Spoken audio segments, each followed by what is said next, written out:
Ahoy there, Captain Benzie here, coming at you with a quick update video for EVE Echoes. It's been a hot minute since we last heard anything from the developers, but with COVID-19 ravaging the world, that's kind of to be expected.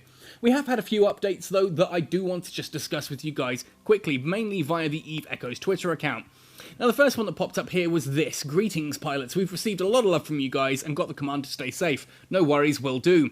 Today's topic: if you could create a new race in the world of EVE Echoes, how would you design it? Throw us your wild imagination.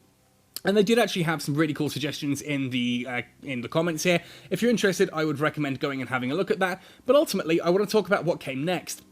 And this was these two bits of text here. I'll let you actually head to the EVE Echoes Twitter account and read these yourself, or as you can just pause the video, pause it and have a little read through. The confessions of Sindel Fielman, an Amar astrophysicist, politician and religious leader, in other words a zealous nutjob. And then here, the new faction Kosoyi. This is a very interesting update. It suggests that EVE Echoes will not just have the Caldari, the Amar, the Gallente, and the Minmatar. No, they're also adding a new faction called the Kosoyi, and it talks a little bit about what's going on here. Well worth having a read through, could be some very interesting stuff to talk about, but I'm going to jump into the third and final development update here. Which landed just a couple of days ago. And the first thing you'll see here, it says is, "We hope you like our holiday trick, though few may have actually bought it." No, the Kosoyi aren't actually being added to the game. I have had a few people ask, going like, "Oh my god, this sounds amazing. What are these guys going to be like?" It was the NetEase team's April Fool's joke. Very well done to them. I saw quite a few people were bought in by that one. Who knows, maybe this will be like the Pandaren in Warcraft and eventually get added. I kind of doubt it, but I wouldn't also be surprised. Anyway, our devs had a great time, leisure time to be specific, drafting the poem and background stories, but rest assured, it will not get into the game. However, we believe you've noticed an outline of something. Now it's time for some real stuff. Let's have a look at what we've endeavoured in the past 2 weeks. I'm really enjoying this, that the developers are actually giving us sort of these little updates as to how things are going. Obviously, right now, with Zimbabwe being on lockdown, I would love to be sitting here playing EVE Echoes with you guys and making content for it, but sadly, that's not going to happen with the beta closed. But it's nice just to hear what they're doing. So what are they doing? Trainership type reimbursement has been added. The trainer type ship reimbursement service is now live. With this service, players who are new to EVE Echoes can receive reimbursement on the trainership repairs when facing pirates. However, please note that any losses caused by your own aggressive tactics towards other players cannot be reimbursed.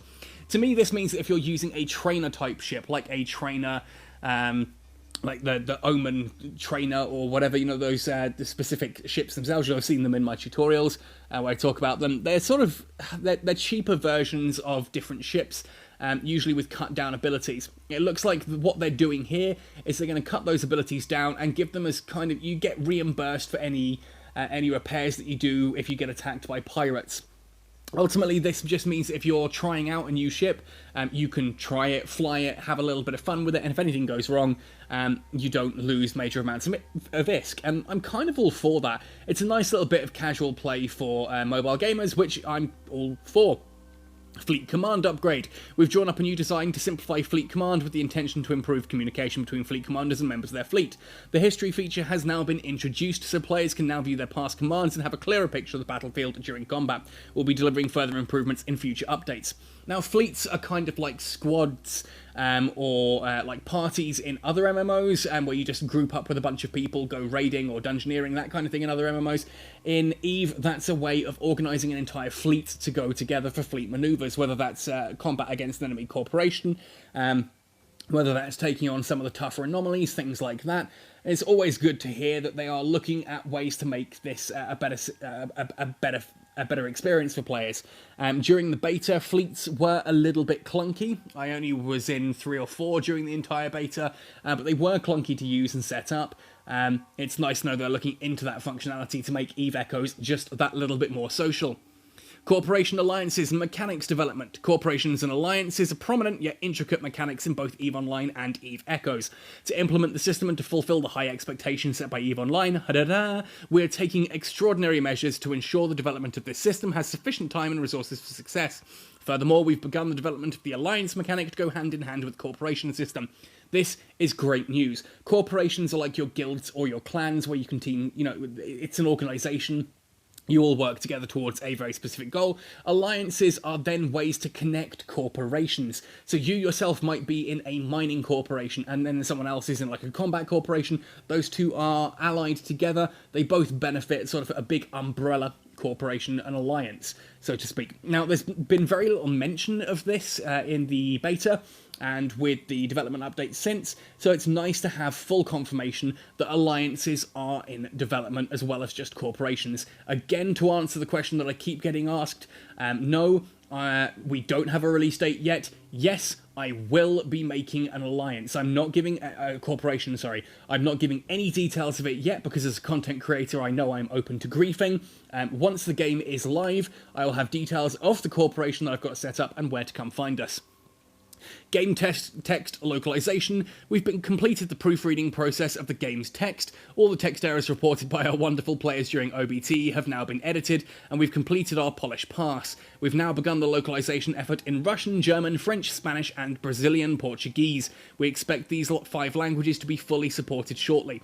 Again, that's amazing. There were a couple of, for want of a better phrase, sort of those Chinese-English translation errors in the beta, where things were worded a little bit poorly. Some of the missions, some of the encounters, when you read the text for those, it was written, it just didn't read quite right. So it's nice to know they've gone back over those with a bit of polish, and I'm all for Russian, German, French, and Spanish, and Brazilian Portuguese being added. Those are big groups, big languages. 100%, that's great that those are going into the game.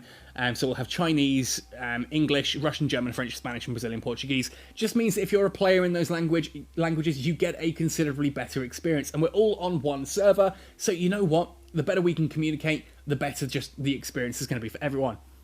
Once again, thank you for your continued support for EVE Echoes. Leave your questions in the comments below, and please stay tuned for more development updates in the future. Fantastic. It's nice to know they're still watching social media. There are some messages here on the Twitter account. Certainly head through and ask any questions you may have. Of course, this is the big one. Can you please give any release date information? Are we talking years at this point, or months, or I don't know how many times we get asked this question. Somehow the information is just not getting out to people, despite the fact that it's been in every update video I've mentioned since the beta closed for EVE Echoes. It's on the Discord, it's on absolutely everywhere. Q3 2020 is the release date. That is all we have so far. Looking at late Q3 of this year was the last update. That is all we have. That's probably going to be October or November 2020. Certainly things are on track, even with COVID-19 slowing things down. Things appear to be on track, and we hope it will stay that way. Anyway, folks, thank you ever so much for listening to me ramble on my thoughts of this development update for EVE Echoes. I just wanted to keep you guys informed as to what was changing, what news we had, all that kind of information. I know a lot of you guys are as excited as I am for EVE Echoes to finally go global, so if you haven't already, subscribe to this channel. Every time we get a development update like this, I will do a quick thought piece on it. Now, I know some people don't like the fact that I talk for 5 to 10 minutes about just a few minor patch notes. I know some of you guys love it, so I will keep doing it. Those who just want to get the patch notes, you guys can just scroll through the video and read them. If, like me, you enjoy having someone's thoughts and opinions, I'm just going to keep doing that. You can listen to me, you can enjoy it, you can have a discussion with me down below. Let me know your thoughts and what you think of all these notes, and I look forward to speaking to you all soon. Anyway, guys, happy sailing, and see you in New Eden.